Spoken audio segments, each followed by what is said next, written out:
You have to go listen to the actual users that are using it.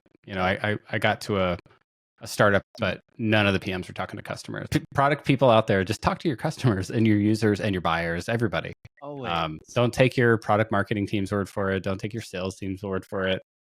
You got to get out of the building, as Steve Blank says, and like the answers are outside and Get dirty. Get dirty, yeah. Which means just talk to people constantly, like basically at least a customer every single day.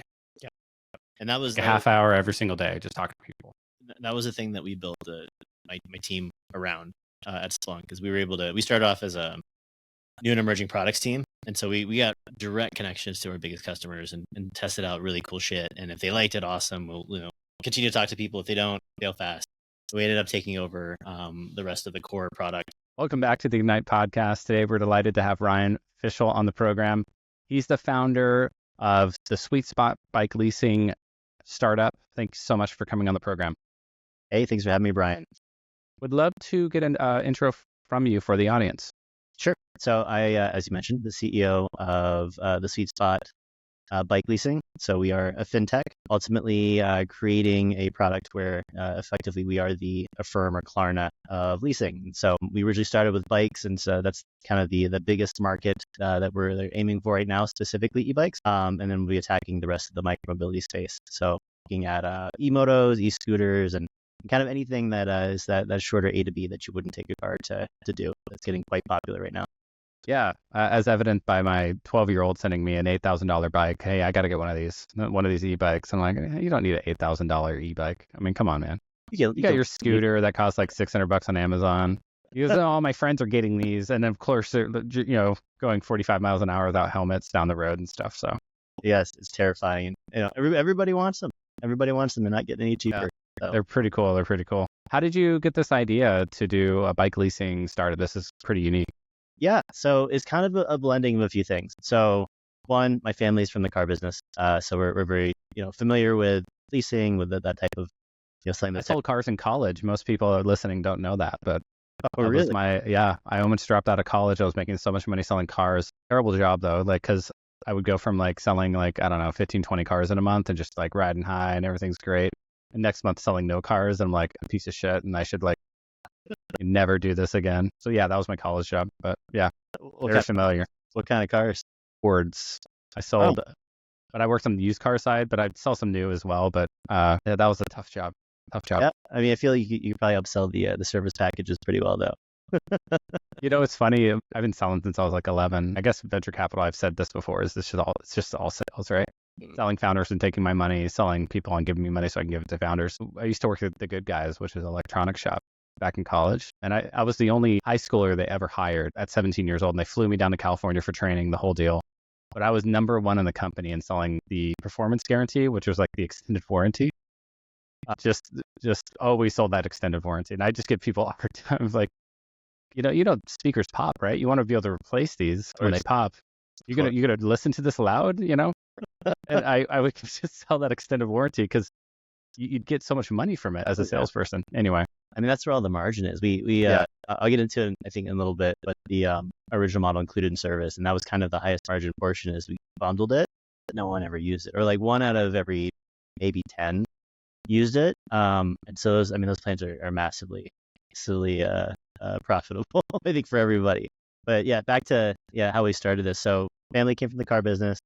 I ended up in tech, and at the same time got into cycling as a hobby. Started working at shops because it's incredibly expensive. And while there, really got a taste of what the industry's like, and a bit, I was always a bit surprised that there was so much money that came through, but didn't seem to stay, right? And he goes out with whatever overhead the shops tend to have, which is usually floor space and then purchasing product.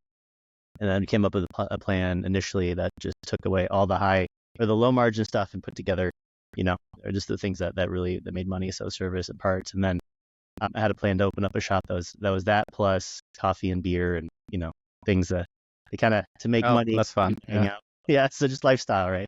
Yeah. And it seems a lot of people are doing that now, right? They're either leaving their corporate jobs to, work on a startup, right? And I meet a lot of people, obviously, that are doing that. But I meet a lot of people, 2 hours east of Sacramento, where I live, or actually 2 hours outside of the Bay, 45 minutes east of Sac. A lot of lifestyle businesses, right? Just like bike shops and coffee shops and There's breweries.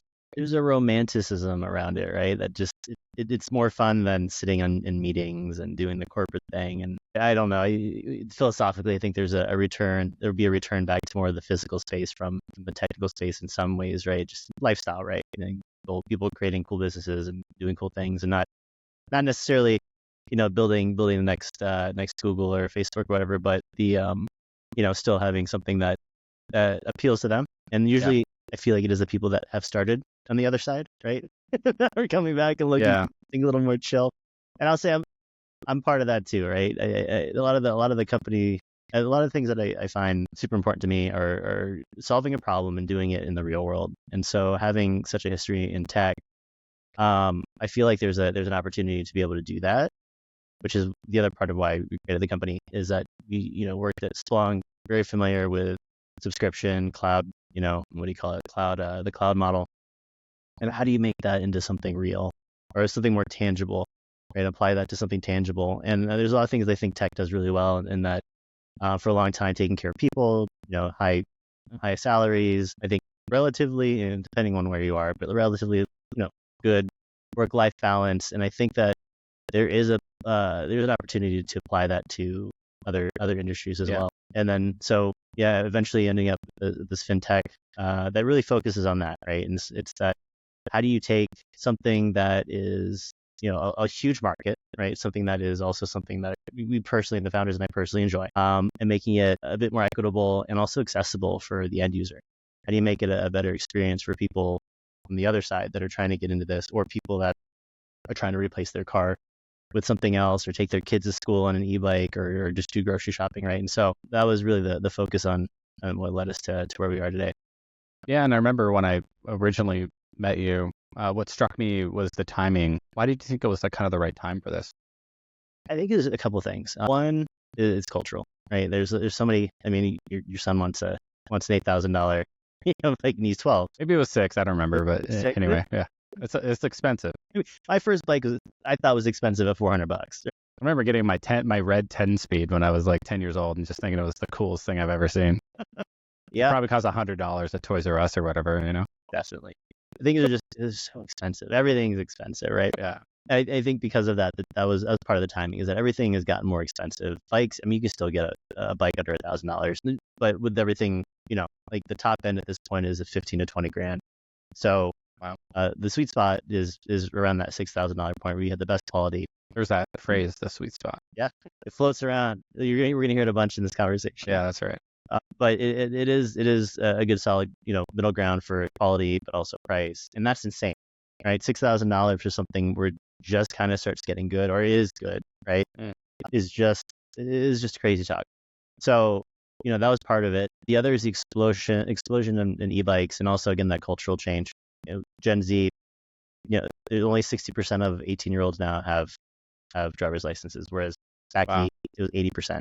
And so we're seeing this shift in that type of that culture, right? Where one, they don't really need a car, or it's just too expensive to be able to afford. And on the other, they are used to using not owning anything, right? They're used to Uber, they're used to taking public transportation more so than I think even my generation in some cases, and they're okay with it. And so I say a lot, if I had started this 10 years ago, this would not be a great business. The price of the products are too cheap. Even with the cost of capital at that point being free, I mean, it didn't make any sense. And I think the shift in the type of people that are in the market for an e-bike or an e-moto of some sort, they're not enthusiasts, right? And that's the thing that just started popping up in the last, say, 3 years.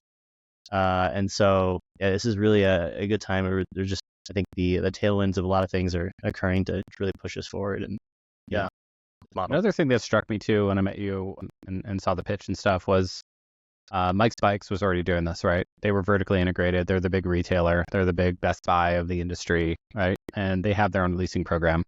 Mm-hmm. But you have all these mom and pop shops that make up most of the market, right? Unlike kind of the electronics industry, they're the nature of e-bikes and mountain bikes and et cetera don't let itself out to a big box retailer like a Dick's Sporting Goods. Why is that? And why do you need this? Why does Sweet Spot need to exist? So I think you could. You could. So Mike's Bikes is interesting because they're owned by a company called Pon Holdings, which is a large holding company for, I mean, they own a big chunk of Volkswagen just in general. They also own a leasing company called Lease Bike that has come to the States recently from Europe. And they own Cervelo, Santa Cruz, Cannondale Bikes. They own a number of bike companies, and they own Mike Bikes. And so there's a reason why Mike's has kind of moved into that, I think, and that's, their parent company really believes in that as well, which is a very large parent company. I think for other companies, so like REI, I know is working on something similar for their product line, but for, like you said, the mom and pop shops, they don't have the ability to be able to do that, right? And they don't have the, I'd say, the financial expertise to set something up like this. Yeah, it'd be like your mom and pop car dealership popping up their own financing program, right? They just don't have the wherewithal or the know-how to do that. Or even the interest, right? I mean, this is going to be a portion of their business, not a ton of it. And I even say like the larger car company or the larger brands do the same thing. Yeah, I'm going back to the finance department at the bike dealership now, and they're going to hard sell me undercoating and different financial products. They need to. They need more margin. So funny. Yeah, for the way that you find us though is right now we work primarily with the brands. So the mom and pop shops we'd work with the brands that they sell, and then we would finance through them, and the mom and pop shop would get an incentive. So usually a percentage of MSRP to get the bike, build it up, and get it to the customer. And so we're also working on a model for retailers where they can kind of sell things off the floor and maintain more of their margin. We're just not at the point where we can support that just yet. So we have a few things that we're working on, but for right now, we are not direct to consumer, but direct from manufacturer, and either directly to the customer through like a bike company like Canyon that's only direct to consumer, or somebody like Trek. You just get it from your local shop, but you'd order it online. So again, just like Klarna or Affirm, you select exactly what you want, and then it gets shipped either to the bike shop or to your house. You can get it that way. Yeah. So how does the e-bike leasing work? So for the consumer, you go to your shop or the website for the company. I like to think about it the way I price out Porsches. Go in there and price out the exact Porsche I want. And we like the idea that consumers can do that. You can price out the exact bike that they want, and then when it's time to check out or not, right? They can see what it would cost to lease, and a lot of times it's usually 50 to 60% of MSRP. So that's where our value prop is. So for consumers, you'll see the monthly, and if it's like, let's say a $10,000 bike, it comes out to like $220 a month. That's a lot easier to digest than paying, over $1,000 or about $1,000 a month or whatever until you pay it off, or you pay it off on your credit card. And so for them, they would select the bike and then press we have a button that's integrated on the product side, or on the product page, where it would, lease with the sweet spot. And you go through our underwriting model, their underwriting process, and pay deposit, and then you select where, you want it delivered, either to your house or to a shop. And then we collect a deposit, and we are off and running. And so on the back end, we integrate into all of the back end systems for all these manufacturers. So a lot of it Shopify, WooCommerce, some SAP, and so we hook directly into that, and then kick off the order, and then from there it's just a normal fulfillment process for them. So I'm the bike manufacturer and I'm selling to the consumer. I'm happy because I potentially made more sales than just selling cash. As a consumer, I'm happy because I can lease. I make a payment on this instead of all upfront or financing it myself. Mm-hmm. And then what happens at the end of the lease? Is this typically like a 3, 4, or 5 year kind of term, or? Yeah, we do 18, 24, and 36. And so really what it is you're not paying for the full thing, right? For, again, the easy number is $10,000 bike, you're paying maybe 6. And we include insurance. So if anything were to happen, stolen, crash, you just get another bike. On the back end, you can buy it. So just like with a car lease, what the residual value is at the beginning.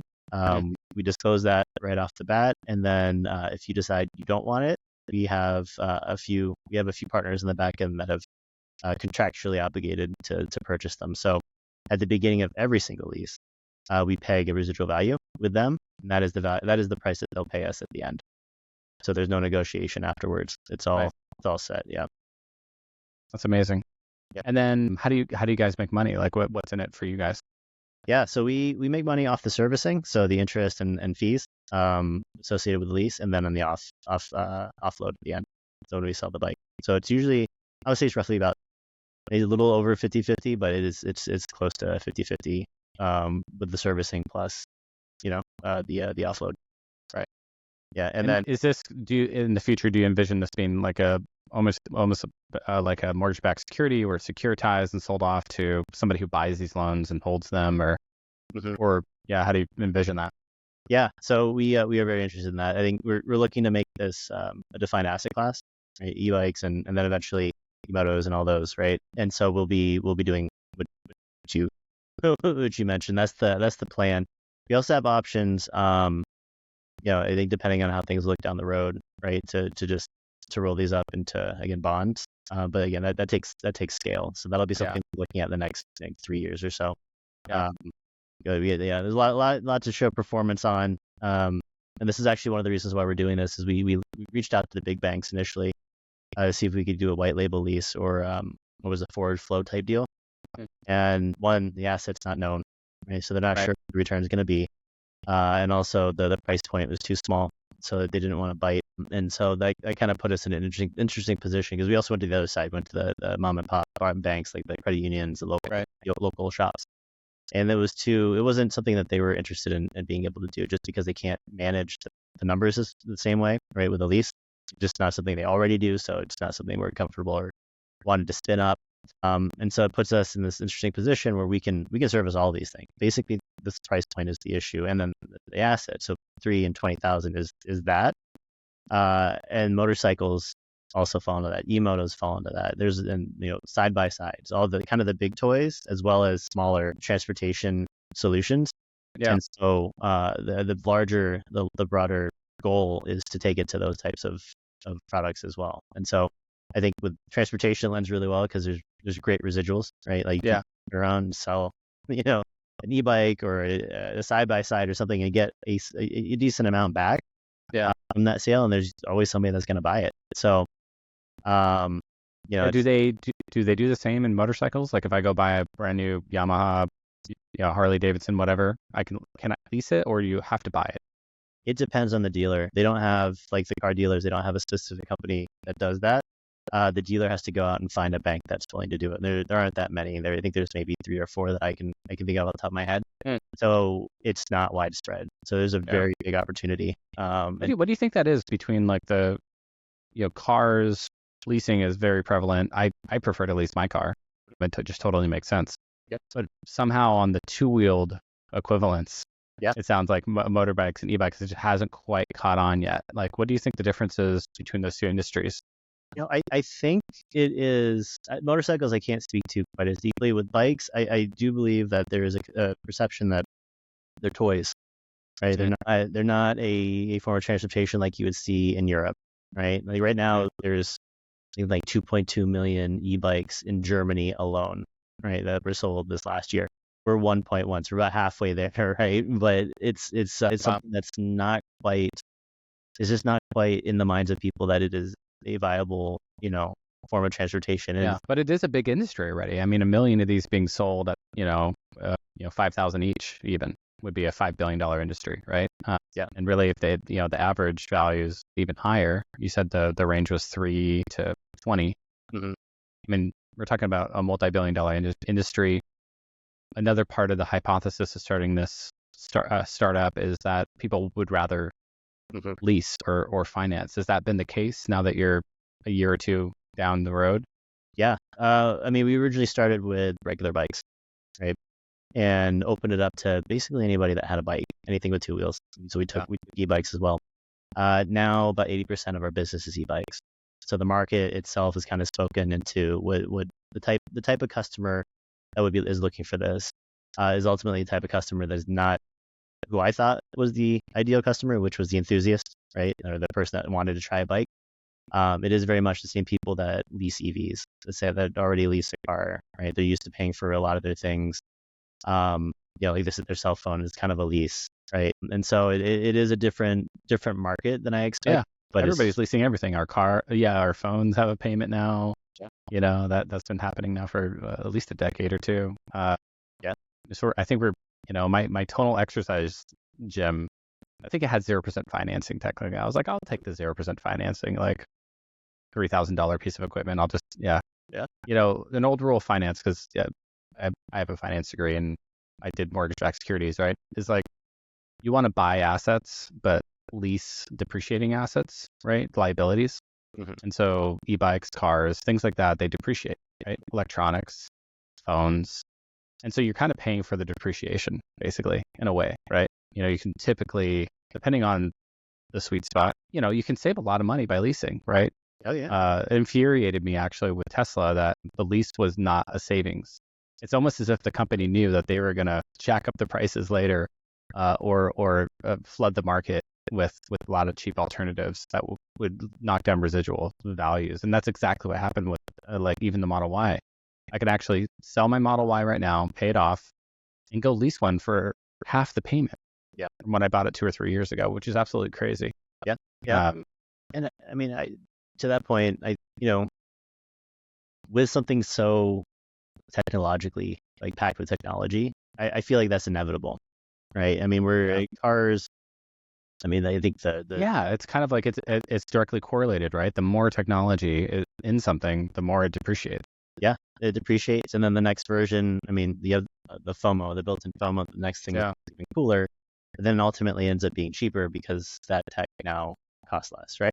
Just look at battery density doubles like what every 10 years, something like that. And so if you think about maybe it's happening faster now with solid state batteries coming out, so if you think about an e-bike, the useful life of it before, after 3 years, it's probably going to need a new state-of-the-art battery pack. It's going to need to be serviced. The tires are going to need to be replaced. It's a depreciating asset, right? It is, especially if you use it as like a form of transportation, right? You take your kids to school every day on that thing, or you commute. I read recently, I think the average commute is about 15 miles each way, right? And that's not unreasonable to do on an e-bike. It sucks on a regular bike, especially if there's hills or anything in between. But we used to live in, Washington, D.C., and that is a normal commute for some people in the suburbs out and back. And if you can do it on the bike, you're going to end up using it like your car. And to your point, right, in 2 years, the thing's going to be ready to probably ship in to, get refurbished to give to someone else, or you have to incur the cost of doing that, which is basically, sometimes half the cost of the bike. Yeah. I just don't understand why banks would be hesitant to set up these debt facilities for this type of a securitized debt product, right? Because you could basically look at it and go, it's just like a piece of, transportation, right?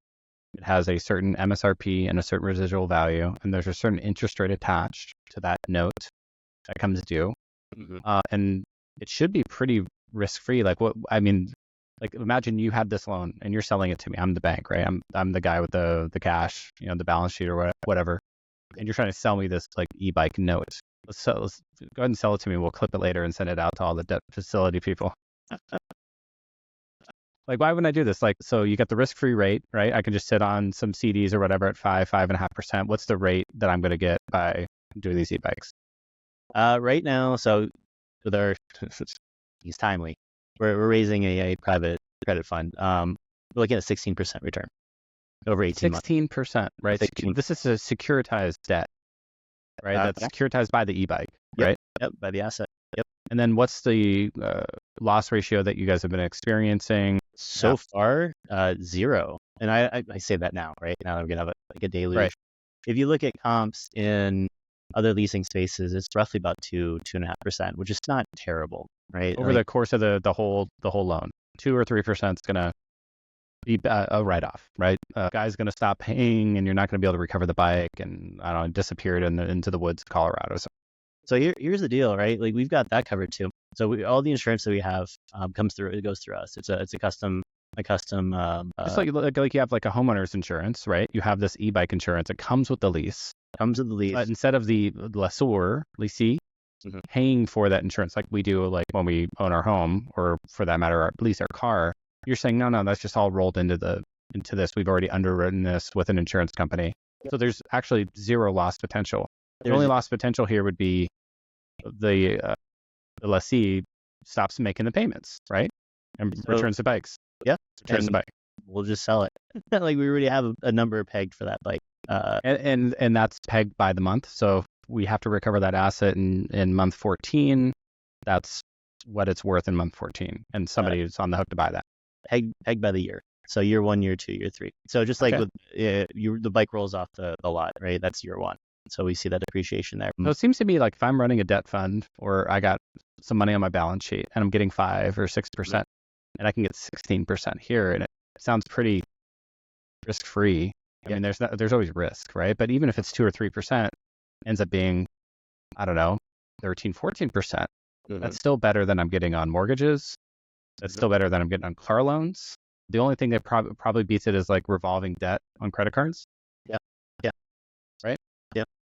It's exactly it. I mean, I mean, again, this is something that is massively growing, and there are not many options. And I think for us, I mean, 16% for the investor or the bank, I mean, that's reasonable, right? Because our ROI or our IRR rather per unit is between 30 and 40% per unit, right? And so we have to get through the lease, to be able to make all of that return. But that allows us the ability to be able to share that with investment, right? To get this moving. And this is I think there's a perception that this is risky. I think in part because, we talked a little earlier, people think this is more of a toy, which is again why I think the banks passed. Right, perception of this thing is not a vehicle. There's not real value, but yet there is, and so we're proving that right now. So I think as we continue to grow and to scale. Yeah, I mean, you got a few things like when the bank looks at making a loan, right? Like the mortgage, you're always going to pay your mortgage. That's going to be the last thing you let slide. And then you have things like your car. Like you need a car to get around, and then of course, like you need to be able to go buy groceries and pay for my power and water and stuff like that.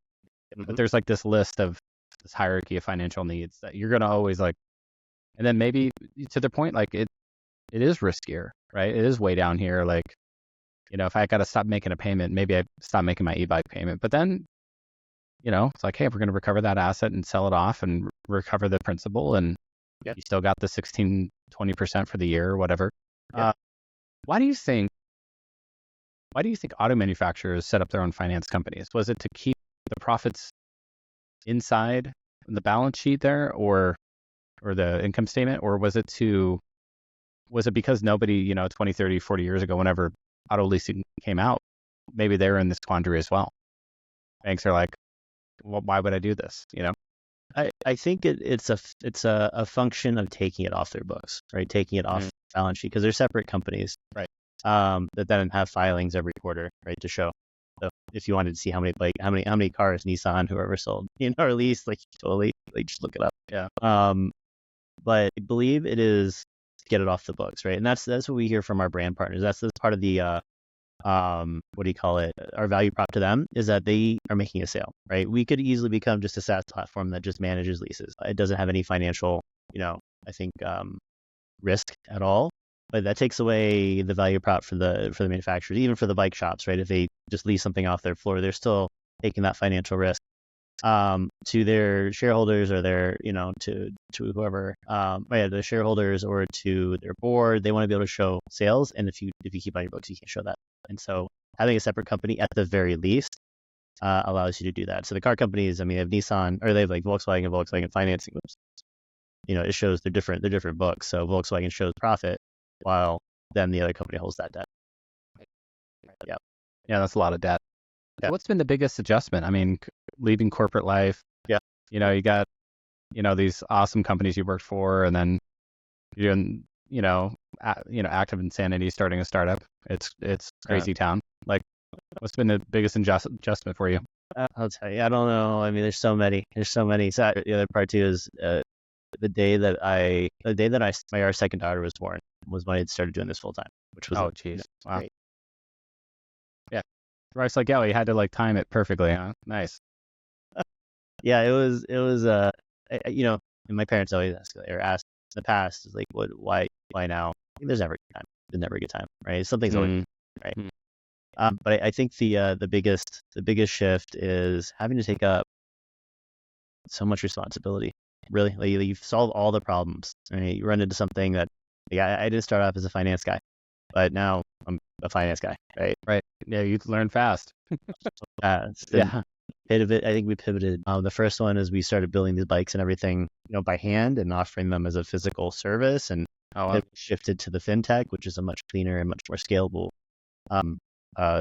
service, and all that. Like it just felt like building blocks to where we need to be, right? And I think the biggest shift was having to solve for all those things, and then being creative, which I love, but then also having to execute, which in a bigger company you can be creative and then let someone else execute, And here it's it's me and my co-founders and just doing everything, which is hard and it's stressful, but I think is the most. Just with a little baby at home. That's crazy. Yeah. At least when I started Team Ignite, all my kids were pretty old. I mean, my youngest is 8 now. And I went full time almost 2 years ago, a year and a half ago now. But yeah, it was really stressful. Yeah. Right. Leaving the cushy corporate life, and not as stressful as doing a startup. Venture fund's a little less stressful, I think, or a lot less stressful, but it's still stressful. Stressful in a different way, right? Well, so when you think about kind of these different markets, right? You mentioned Germany. Mm-hmm. And Germany has 2 million a year, so it's double the size already. But I'm sure we're catching up. Have they figured out e-bike leasing? Is that a thing over there? Yeah, it's massive. So that company Lease a Bike, so Pawn Holdings, so bikes, that whole deal. They're a big player there. There's a few others in Germany, and then the second biggest is in Belgium. And for both of those countries, about 70 to 80% of their e-bike purchases are leased. That's crazy. So it's weird, just like a typical American fashion, we're usually 10 to 20 years behind Europe, right? Europe kind of like they seem to innovate in different ways, culturally, socioeconomically, and then we sort of copy later. Seems to be one of those. Yeah. Part of what's helped them a lot too is that they have the government subsidizes it, so they have some subsidies. So the way that you get it in Europe, and Lease a Bike works here in the States, is your company that you work for has to be part of their program, and if it's not, then you can't lease it. So like I can't lease it unless sweet spot. So it's government subsidized. They want you to buy more e-bikes because it keeps cars off the road, and they pave these nice bike lanes that are faster than traffic anyway. So it's all these interlocking political economic decisions that they're making. Yeah. So it's tax write-off, I think, for the employer, tax write-off for the employee. Here, if you were to do it, anything that a company contributes to do, anything you do, right, is taxed, which is crazy. So if they pay, $250 a month for your lease, you get charged that, and it shows up in your taxes income. And that's just part of what kills it here in the States is that what incentive is there, right? Well, that sounds socialist and communist to me. Yeah. You're changing the theme of this podcast. Yeah, I've become a lot more libertarian in my old age, but I still believe in pushing incentives in the right way. I mean, look what we did with electric vehicles. I mean, that wouldn't and solar. Yeah, I was gonna say solar was heavily subsidized for the last 10 years to get it off the ground, and now it's economically more viable than alternatives. So, but you got to be careful, right? Because you don't want regressive kind of taxes. Like gas taxes are very regressive, right? Yeah, it hits the poor more than it does the rich, which are like, I don't care. I'll pay $5 or $6 a gallon for my $100,000 Escalade. Who gives a shit, right? Oh yeah. I mean, that's and you can kind of see some of the states are becoming a bit more cognizant of that, because a lot of the states there's nothing federal right now. Yeah, but there's states and municipalities that are providing incentive for people to get on something like an e-bike. You get like in Denver, I think it's like $400. The state of Colorado contributes something like $500. Oh, interesting. Right. Oakland has one that's rolling out. Boston. So I mean, there are people. There are government agencies and municipalities that are kind of picking up that slack. Yeah. But it's more because of need, right? Like exactly what you're saying is you have a car. I mean, one, you get the car, then you have to pay for insurance, and then the gas is taxed on top of that heavily, and then what's left, right? You're going 20 miles down the road twice a day, and now you're just basically paying for your car. And so I think it's something that a lot of smart people on the government level are seeing as an opportunity to really kind of make things a little bit more affordable. And this is one of the ways to do that. What's your vision, looking 10 years out for the sweet spot? For us, I see us being able to bring this to a lot of things. I would say everything, right? And we bring it to everything, but I think mostly transportation. And then there are either a couple interesting Electric skateboards. Electric skateboard. It becomes a viable transportation. I think if it's a price point thing for us, because anything under 3,000 just doesn't have a lot, residual. But I do see it. I mean, this is a way of making things more accessible and attractive to people, quite frankly, right? Yeah. More so than buy now, pay later, or your credit card or whatever. Like you're still paying for the whole thing. Whereas for us, you have the opportunity to pay a fraction of whatever that product is, and be able to get to the next one when you're done, or buy it, right? You have all the same options as you would with the car company, and we're not trying to be predatory. So it's very much trying to get people, the things that they desire for not for less than they think. Right. Well, let's switch to a rapid fire. Okay. Let's go. What's the most memorable bike ride you've ever had? Oh man, so there was a ride I did when we first moved to Colorado. I don't know how familiar you are with Boulder, but there's not at all. Yeah, so right outside with the flat iron, so like the picture of Boulder you always see, right behind that, there's a mountain called Flagstaff, and so people climb it all the time. So super tall climb. If you go a little bit further, you get to a reservoir called Gross Reservoir. And so when I first moved here, I knew the weather was crazy, but this is January and it's 55 degrees outside. So I'm thinking I'm going to go for a bike ride. It's sunny, beautiful. Let's go. I go up to Flagstaff. I think it's beautiful. It's great. I'm feeling good. Let's go to Gross Reservoir. I get to Gross Reservoir, sunny, and I look over and there's clouds coming in. Like I should probably get back down to Boulder. And on the way back, it starts snowing. So it went 55 degrees, like 30. As it does in Colorado. Like, yeah, I didn't know, right? Like in DC, it's usually, if it's cold as shit, it's cold as shit. Yeah. And then as I'm descending Flagstaff, it's getting less and less cold. I'm still frozen. By the time we get back to the bottom, it's 60 degrees. And I look back and like there's no snow. It's still sunny. So I think that's still my favorite. It's the most memorable ride. Yeah. Just like hitting two extremes, literally less than an hour. We had a similar experience coming out of Denver, kind of driving west on a road trip, and visited a friend, and we're like, okay, there's a snowstorm rolling in, but I think we can beat it over the pass. And we didn't. And it was just a shit show. And I remember getting down into, I think it was Utah, and just like kissing the ground literally, because there were like semi trucks sideways spun off the side of the mountain, and like it was just carnage. And I'm driving this like little Civic. I'm in my like mid 20s, and it didn't have very good tires. And I'm just sliding around the mountain.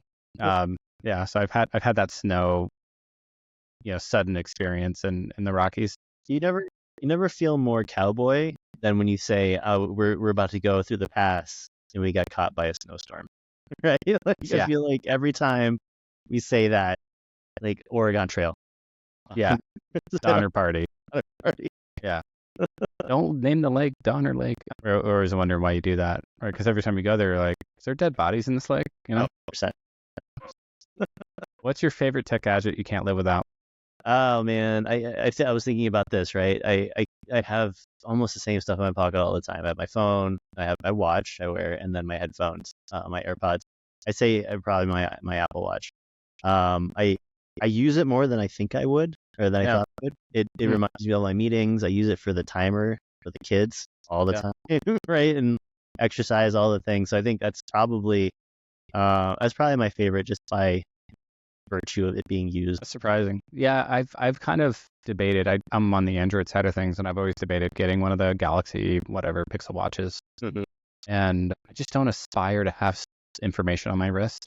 I have the Fitbit, right? And the Fitbit's good for just tracking my sleep and my exercises and my health metrics and stuff like that. But I don't want to like get notifications on my wrist. I kill everything but meetings. Yeah.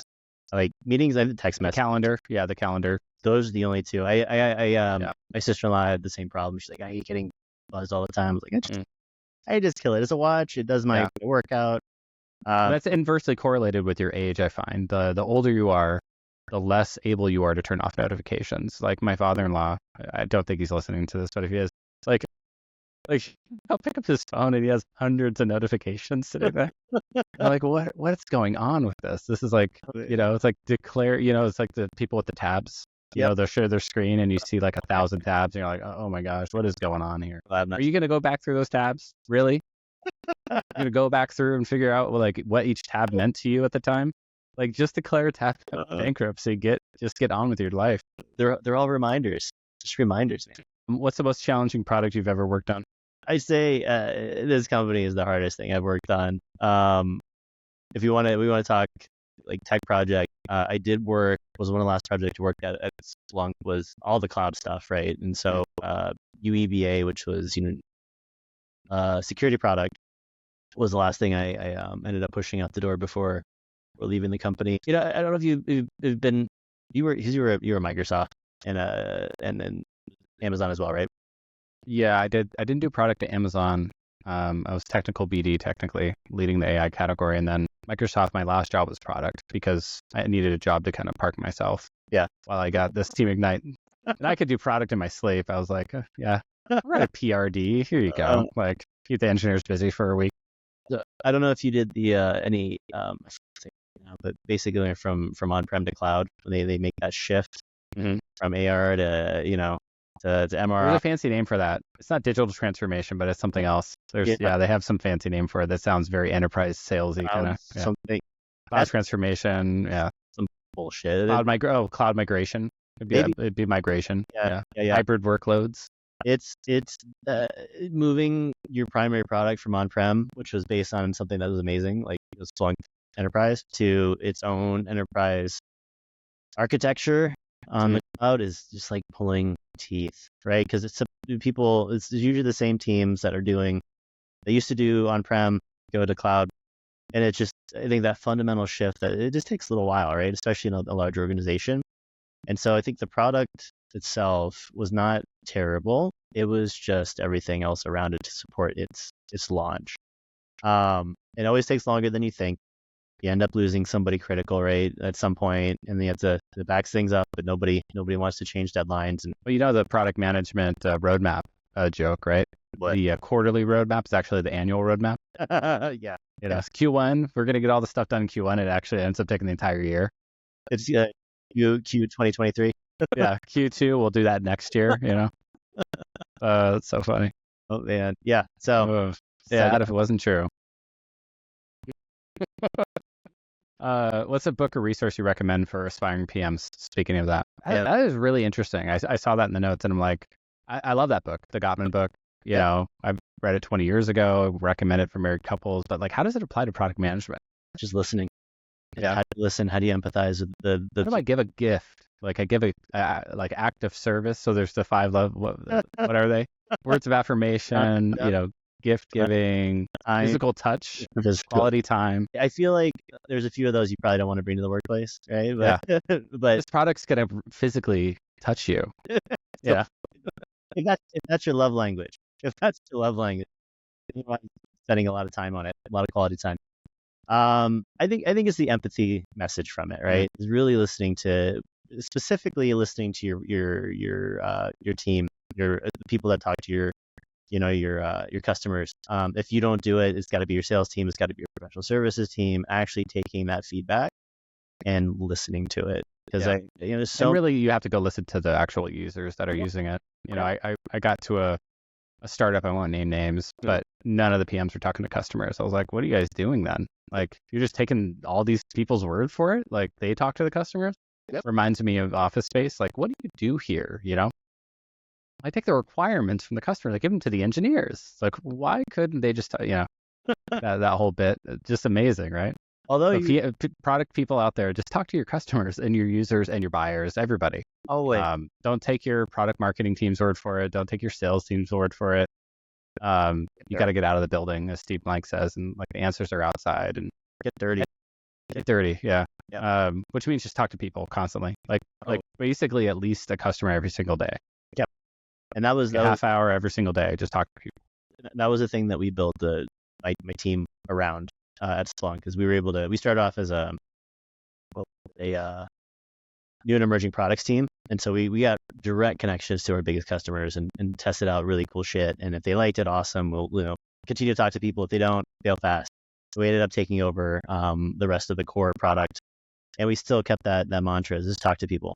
Get on the phone and talk to your biggest customers and see if they actually what are the pain points? What are the things that we missed out on this time? This time around. What can we do better next time? Like, what what is it they actually do, right? Do they hit the buttons, or they use their hotkey, right? Like, understand that. And there's I've heard that as well, the same as you, with some founders, like it's so deep into the weeds. Yeah. I remember. I have a great story about this, right? We were re-platforming, right, as one does in enterprise SaaS. Yep. Like this happens every 3 to 5 years. You re-platform, right? You get bored. Yeah, you get bored, and you're like, let's just build the whole thing again. That'll take 6 months, right? Yeah. I remember I took this project over, I think 12 to 18 months into the 6-month project that it was. And I remember, going to talk to the users, and they're like, yeah, the new UI is nice, but I kind of like the old one. It feels just faster. Mm-hmm. And I was like, well, really, the problem that we're solving for here isn't that we need to have all this fancy UI. They just need to be able to load everything faster. Speed is a feature. Mm-hmm. So it's like an insight. Just talk to your users and figure out like where the pain point is. Mm-hmm. Hey, I love the app, but it's just a little slow to load. Yeah. And so I gave that to my engineer, and he goes, oh yeah, we'll just put everything in memory. I'm like, is it that simple? He goes, yeah, we'll just put the whole database in memory. Okay. And he did that, and it like sped up everything by like an order of magnitude, and the users were so happy. So stuff like that, just like something simple. That's just and that solved most of the problem, right? Because people don't really need like nice UI is nice, right? It's like the blades fly in, and it's Minority Report and stuff, but like speed, can I get my job done quickly and look smart? Yeah, I mean that's. And there was, yeah. Go ahead. No, you had another book in here. The Mom Test. That one, yeah, I read that one after starting this, but really, I think this one anchors, again, talking to actual people, talking to your customers, the Mom Test being, if you ask your mom what she thinks of anything you built, she's can love it because she's your mom. People, that I love you and care for you. Don't do that. Ask your enemies. Yeah. Oh, call up that friend that you never talk to anymore because he pissed you off. I do that so often. Like, I want to hear shit feedback. I want to hear people telling me something terrible, because that can do something about that, right? Yeah. And the Mom Test, I mean, there's more to it, but that's part of what I got from it, is that you need to ask the people that don't have any, they don't care about you, right? So you ask for their feedback to give you some honest something to work on. Well, thanks so much for coming on. I could have kept talking. I have other questions in the notes. We'll have to have you back on again when this is as big as it is in Germany. Where can people find out more about you and get in touch with you, specifically if you have a debt fund? Yeah. So we have the best way to do this. So email me, ryan@thesweetspot.com, or you can find me on LinkedIn. I don't use X.